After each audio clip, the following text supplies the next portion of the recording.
Hello, hi, and I'm Govidasan. Today I'm going to give a talk. I'm going to give a talk on topological data analysis for machine learning tasks. Okay, and let's begin.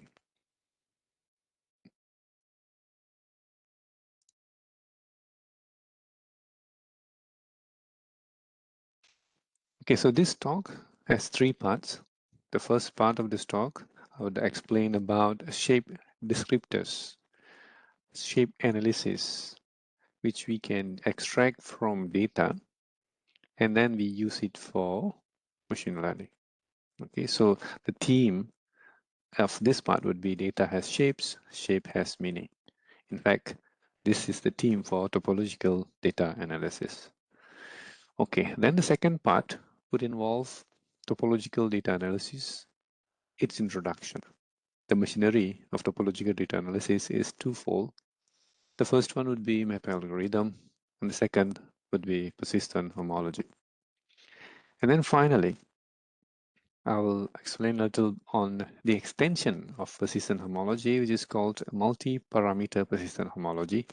And we will look at some examples where it actually outperforms the existing point cloud or neural network.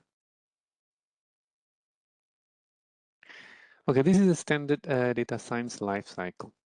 Okay, so once we have data, we usually do exploratory data analysis. We might, if it is the dimension is very high, we might reduce it. And we might, for example, we might use PCA to reduce and visualize and inspect. Right, so when data is of course clean, we might just straight away take the data and do machine learning models, predictive models, can be regression, can be a classification, or even clustering. But at times, like we might end up doing feature engineering. In fact, the underlying principle of artificial neural network would be it feature engineers those important features and then pushes it into machine learning, which end of the day we get a very accurate predictive model. Okay, so in this talk, I'm going to focus on persistent homology and see how we can feature engineer the information of the shape in order to do machine learning. Okay, so why the information of shape is so important? Okay, imagine now this is a data set. We have like about 13 data set. Yeah, the one on top is a point cloud. Yeah, all these are point cloud in two-dimensional space. If we have X element and Y element, X, the feature are 2, X and Y. And imagine that the correlation between X and Y for all this data, all this point cloud, we have what 13 point clouds, all this point cloud, we have same correlation between X and Y, which is negative 0.06. Yeah, that's the first. And then we also have the same average of X, same average of Y. We even have same standard deviation for X, same standard deviation for Y. Imagine now, it's pretty much clear that the descriptive statistic of for all this data set is the same. Whereas we can clearly see how different they are in terms of shape. Okay, so one thing is that one thing that is very clear would be the importance of shape to classify or discriminate data set. Okay, that's one thing, the first part. The second part is that, of course, this is in two-dimensional space. Okay, so we would be able to visualize it, plot it, and visualize it. Whereas if the data set in a very higher dimensional space, we need some type of method or tool to extract the information of data and represent in the form of a vector in which we can then use for machine learning. Now, when it comes to shape analysis, we have three types, three groups. One is geometrical descriptors, topological descriptors, and neighborhood descriptors, depending at what resolution you are looking at the point cloud, for example. Geometrical shape would involve the length, the angle, the curvature. for the point cloud, which means it's a local descriptor. You're looking at a very close. You are looking very close at one point in a point cloud. Whereas for topological descriptors, we are looking in a kind of global manner. An example would be Betti number, which or Euler characteristic, which actually encode the nth dimensional whole in the data set. The third one would be a neighborhood descriptor, in which we take into consideration the neighbors of a point in order to give a value to represent the descriptor. An example would be the geodesic distance on a manifold, or even a density function for a point cloud. Okay, let's look at example. The first one is a neighborhood descriptor. Let's look at density function. On my left-hand side is the Gaussian kernel density estimate for a point cloud. So each point gets a value. So the value is small. Yeah, the KDE value is small. Gaussian KDE value is small. When we have we have a point which is far away from its centroid. Whereas if it is like very high, yeah, the Gaussian kernel density is very high when there are a number of points around it. So more neighbors, the value is very high. Less neighbor, the value is very low. Okay, so that is the Gaussian kernel density. So using this information, we can in fact use for machine learning task. Yeah. So another variation would be KD tree nearest neighbor algorithm. Somewhat similar. Again, we can see the same characteristic where this time around is the other way around. The value is very low when we have close neighbors. The value is very high when there are no neighbor for a particular point cloud. Okay. All right. So this is an example of neighborhood neighbor. Let's look at topological descriptors now. As I said earlier, one of the famous topological descriptor would be Betti numbers. So Betti number, the kth Betti number for a given x represents a point cloud. Yep, Betti number is represented with integers, refers to the number of k-dimensional hole in X. Okay, so Betti 0 represents connected component. Betti 1 represents circular holes or one dimensional hole. Betti 2 is a second dimensional hole, or we call it voids. And we can have a k-dimensional hole because our data set can be in a kth dimension. So we can have a kth dimensional hole. Okay. Now, examples. So imagine a line, two lines, one line connected with 2 points. So there's only one connected hole, one connected component, which is Betti 0 equals to 1. Whereas Betti 1, there is no one-dimensional hole here, so Betti 1 would be 0. Okay, so a second one, an example is a circle.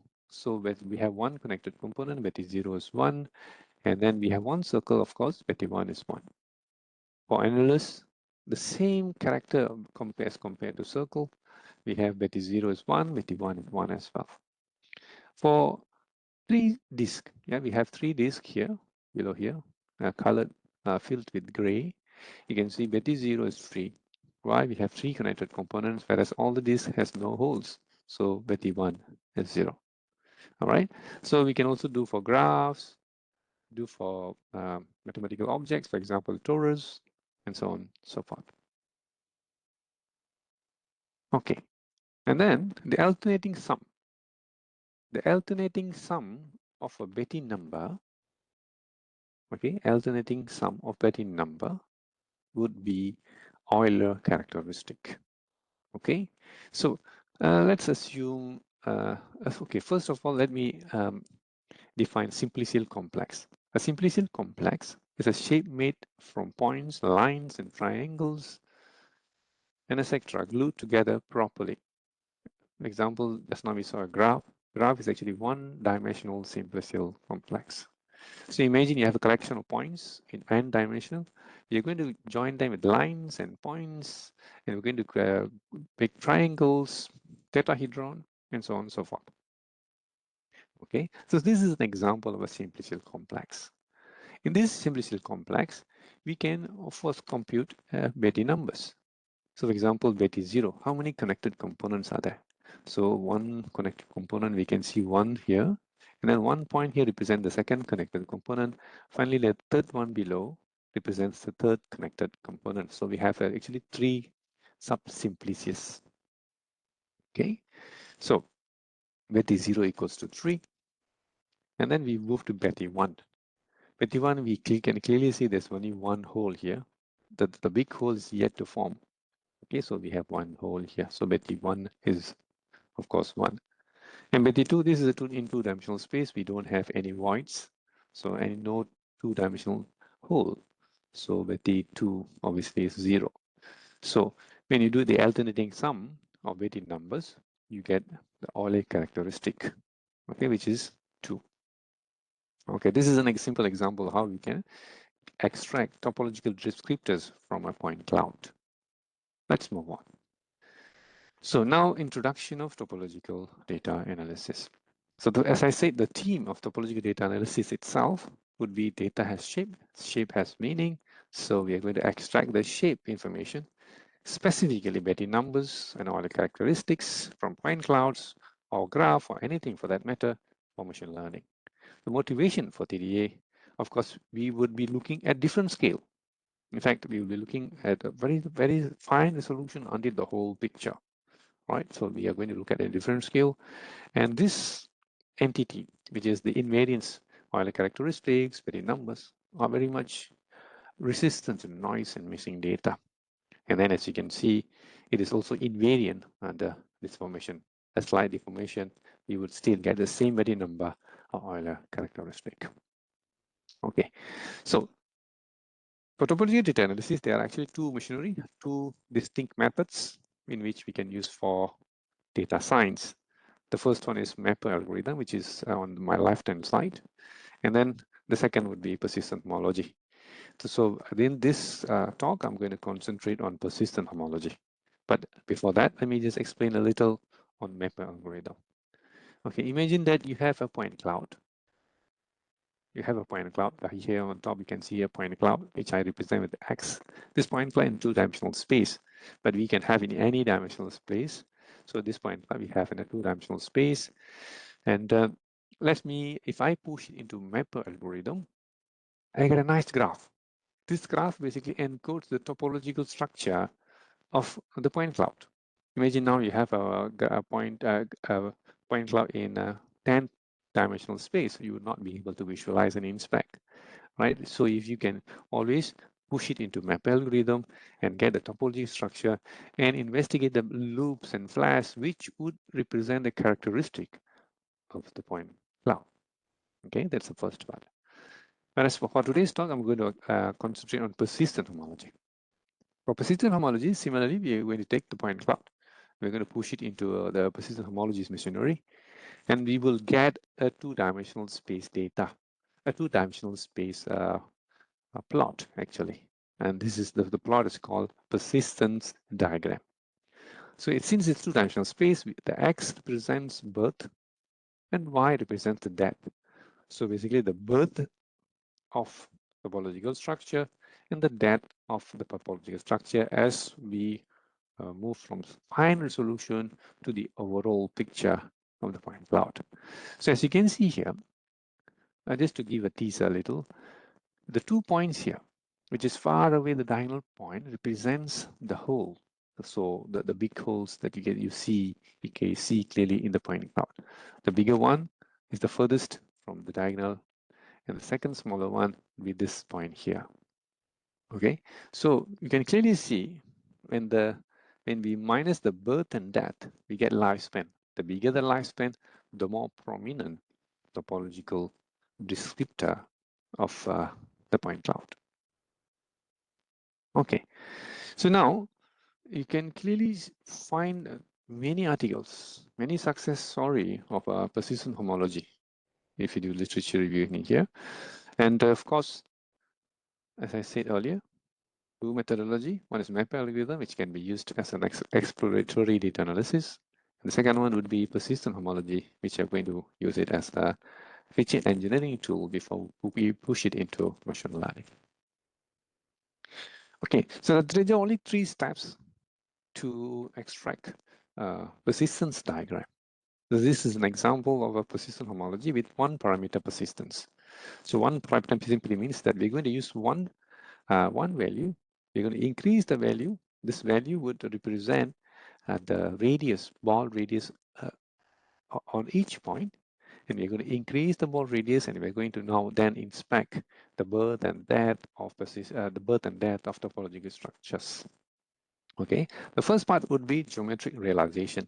Given a point cloud to you, we are going to construct a simplicial complex based on a single scale parameter t, or we're going to use later a radius ball. We're going to increase ball for each point. We're going to then connect them with some condition, and then we get a simplicial complex. For each simplicial complex, each sub-simplicial, we're going to then extract the birth and death of the topological structures, and then we're going to encode it as H0, H0 in H1, and H2 in H3. So H0 would represent Betty 0, H1 would represent Betty 1, and so on and so forth. And finally, taking this birth and death pairs, we're going to then produce persistence diagram, which is the plot you saw earlier. Right. So let me stress again, the output of the persistent diagram, basically the content of persistent diagram would be the birth and death pairs. Yeah, BI, ND, BK, or DK. All right. Okay.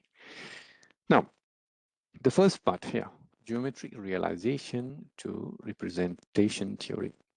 So given a point cloud, yeah, we're going to increase a ball. This ball will be the radius. Yeah, we're going to increase the radius such a way that when the ball overlaps, we're going to draw lines. We're going to fill up with circles. Right, when the triangle forms, when the triangle forms, we're going to fill up the triangle. We're going to fill the triangle. And if 2 points, 2 balls intersect, overlap, we're going to just join them with a line. Okay, so you can see from left to right, as we increase the ball, we see overlaps, then we draw lines.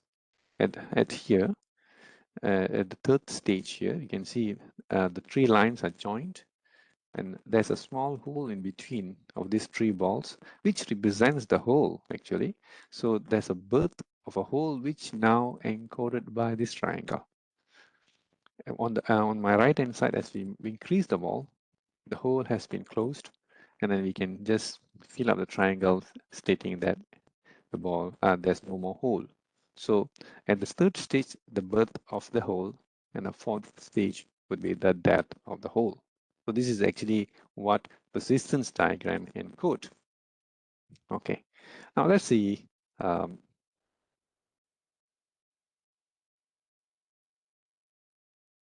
Sorry, let's see the animation. Let me open with Adobe Acrobat so that you get to see the animation, how it occurs.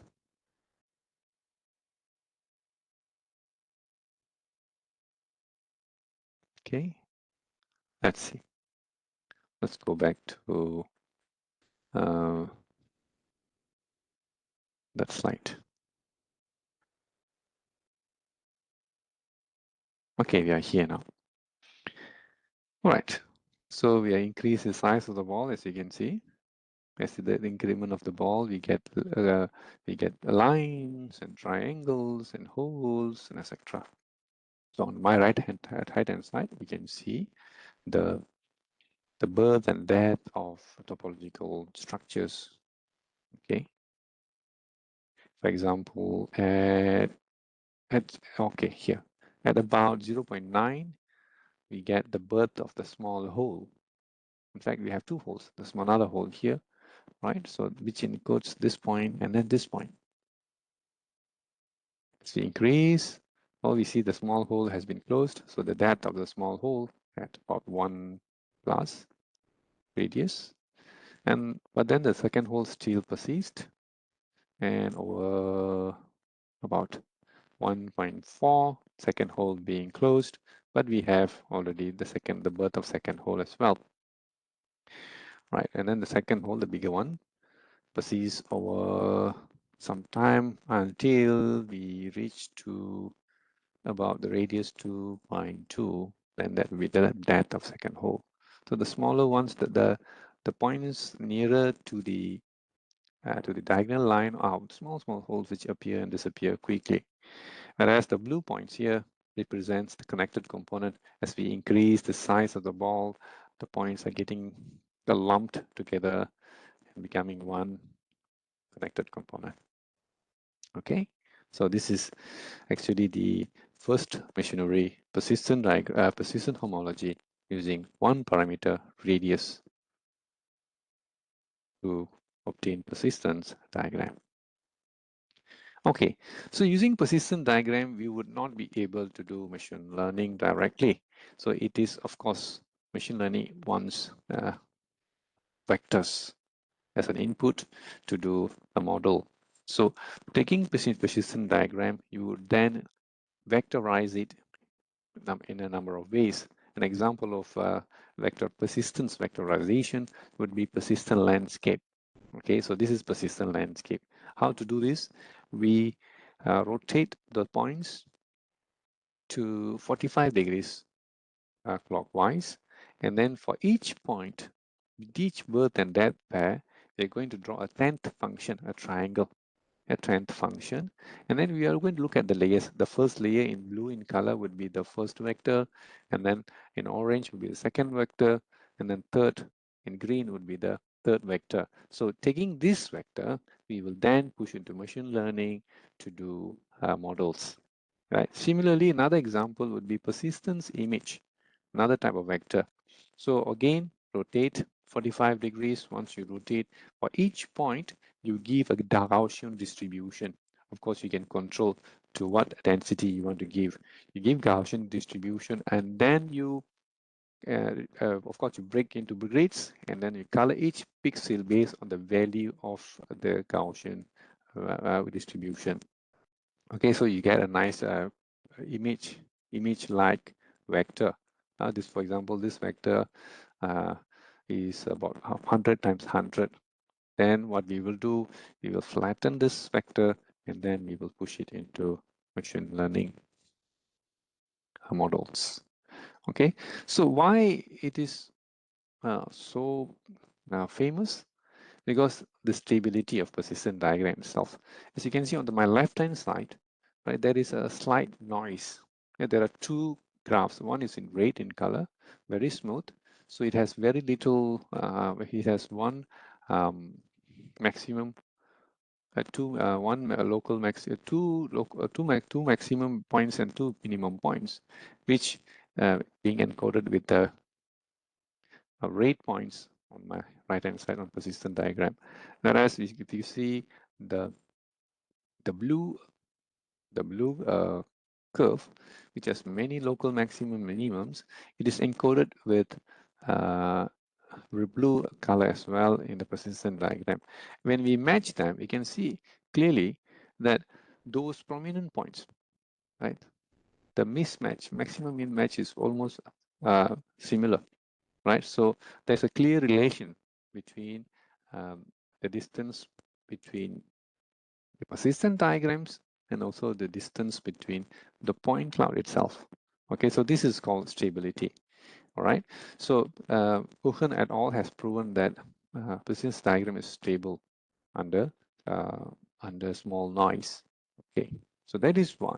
In fact, that is why it could encode, it could represent information, the shapes information in persistent diagram, in which we can then use it as a thumbprint for the data to machine learning. Okay. Now there are many type of persistent vectors out there actually. So taking persistence diagram, we can convert it into persistent statistics, Betty Euler characteristics, Euler curves, persistent landscapes, persistent images, or learned embeddings. Okay, first is the stability. So you saw just now how stable persistent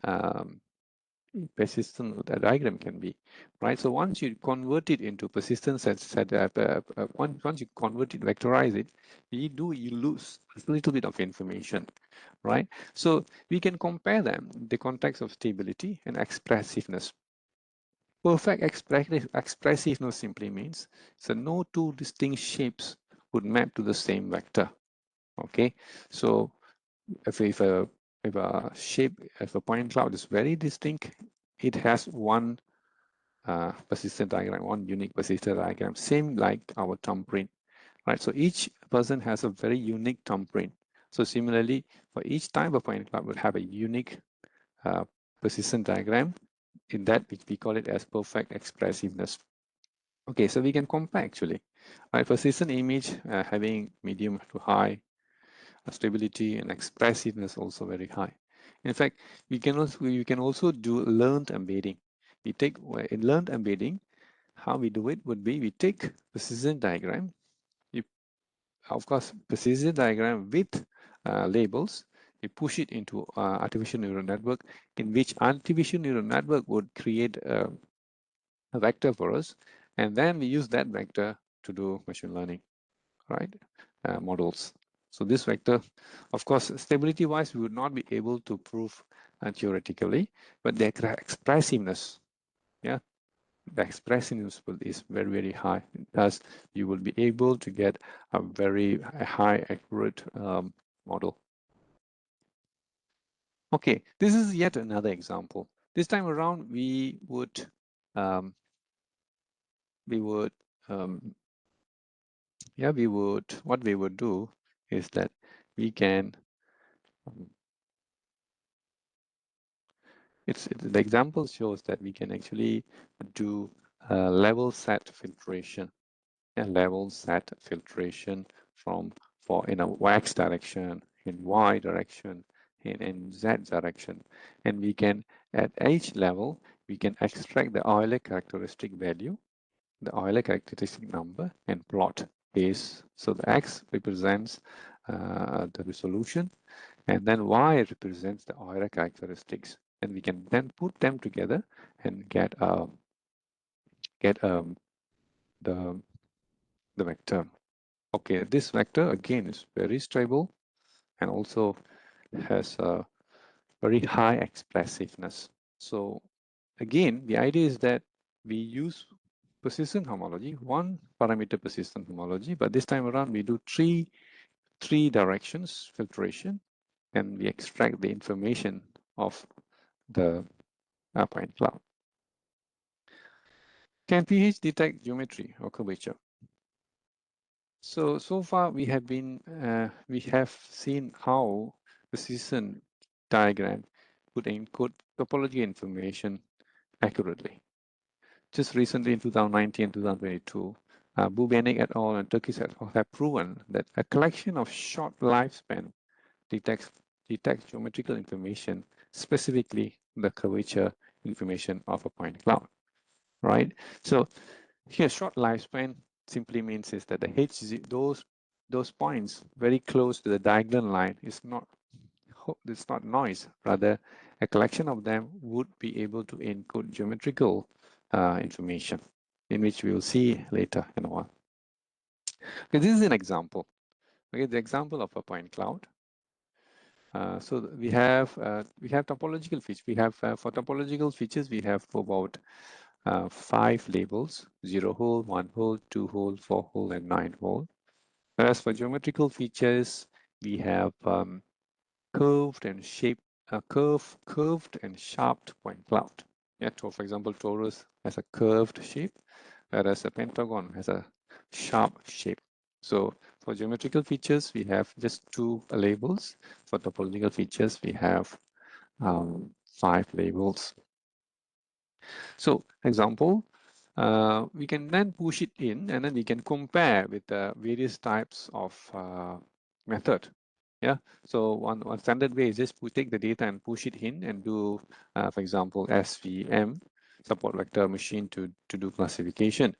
Or we can also compare to state-of-the-art method, which is a point net. The underlying principle of point net is a neural network, and we can compare and see how good they perform against persistent homology. So for persistent homology here, what we did is that, of course, we extract persistent diagram for the point clouds, and then we draw persistent landscape with resolution 100. And then, of course, here for the persistent landscape, we take H0 and H1's information and then concatenate and create a feature and then push it for machine learning. Okay, let's see. So clearly you can see for the feature geometrical labels, for PH, it can perform up to 95% accuracy, whereas point net can go up to 85%. Whereas for topological information, even better, if precision homology can get up to 98% accuracy, right, as compared to point net, which is only 68%. Of course, the rest of the methods, we just push point cloud as it is without doing feature engineering. So the next question now, can we push it further? Yeah, can we push it further? Would be able to push it further and get even better, a better outcome as compared to here. So far we know that we have used one filtration. Now, what if we use multi-filtration? For example, two types of filtration, and then we put together the information and create a vector. Of course, it is possible. Okay, so you might remember earlier we saw a so-called neighborhood descriptor. Yeah, neighborhood descriptor, for example, Gaussian kernel density estimate, KDE. So we will use this now. Of course, we have a ball radius which grows for each point. As they grow, we connect them together. But we will also use Gaussian density function as an extra filter to do bifiltration. Okay, so this is the nice plot on how we can do bifiltration. Imagine now X represents the density value, and then Y represents the radius ball, right? So basically the density, when we move from left to right, we are just identifying the value for those densities, the threshold, those densities where the point would appear. Okay, so for example, at a 5 point, negative 5 point, let's say negative 5.6, about 5 points appeared. So, and then of course, as this 5 point appeared, as we go up, we're just increasing the ball and they will get connected together. So this is how the plot looks like, right? For each stage, for each point here, each plot here, we would be able to extract the Betty 0 and Betty 1, which means we will be able to compute Euler characteristic for each plot, right? For each filtration level here. So what we can do is that we can then put them together and create Euler characteristic profile. Right, so imagine now, so that we have the X here. So this is the Euler characteristic profile simply means is that the oscillating sum of Betty 0 and Betty 1. So each box represents a value which has been color coded with the value of, for example, on my right hand side here is the Euler characteristic value. Of course, this is, so we have X represents the density value, Y represents the radius ball, and finally the entry for each pixel represents the Euler characteristic value. So we get like a nice nice surface, Euler characteristic surface, which can then be used for machine learning. So this is the vector. We can directly now push it in for modeling. Okay, so here, as you can see, first is, of course, this first type would be simplicity complex. We do geometric realism by means of simplicity complex. Next is we extract Euler characteristics for each point, and then we compose on the Euler the vector called Euler Characteristic Transform. So in two-dimensional space, we will have Euler characteristic surface, and also we have some variations. We have smooth Euler characteristic profile, we have differentiable differentiable Euler characteristic transform. So there are some variation to it, how we put them together and compose the vector. Okay, so, and again, this is yet another example. Let's say now I want to estimate the curvature for each point. Estimating curvature for a point in geometry wise is not easy. So we can actually get a collection, a neighborhood collection of points, and compute covariant matrix, and then extract eigenvalues. So those eigenvalues, the smallest eigenvalue can represent the curvature. So this is just an idea of how to estimate a curvature for a point in a high dimensional space, in which then we can use it as a filter function. Okay, so there are two types of curvature which you saw earlier. So a type 1 curvature would be just the first eigenvalue, whereas type 2 curvature will be the first eigenvalue divided by, so-called normalized, divided by the first three eigenvalues. Okay, so if you compare them to the Gaussian curvature or mean curvature, they look somewhat similar, which means pretty good. Yeah, pretty good.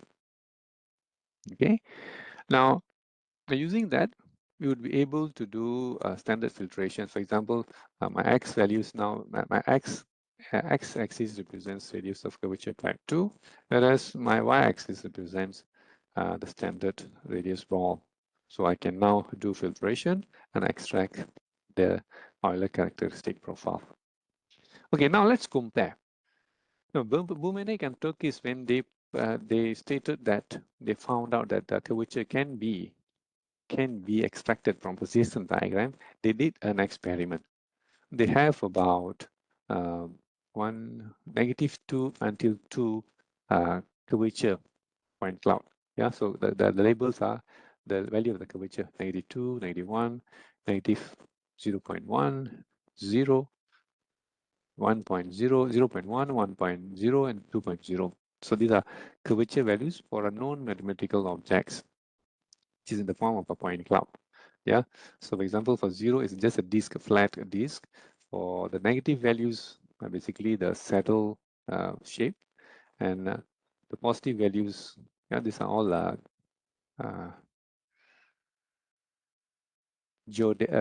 it's actually Gaussian curvature. Yeah, Gaussian curvature. So these are Gaussian curvatures. So the positive value represents for a sphere. Okay. So what they did is that they took point cloud, they extracted a distance matrix and then push it into a RIPS filtration, and then they extracted a H0 and H1 connected component, and also first Betty numbers, Betty 0 and Betty 1 information from the point cloud, from the persistent diagram, and then they constructed persistent image and persistent landscape, and then finally they did support vector machine. This is what they reported. As you can see, from left to right, let's move from left to right. So the MSC, yeah, so they plotted the true label, and of course, from -2 to 2, the curvature from the Gaussian curvature from -2 to 2, and then the predicted label, and then of course, if it is in a clear straight line, the values are pretty much perfect, and they reported the MSC value.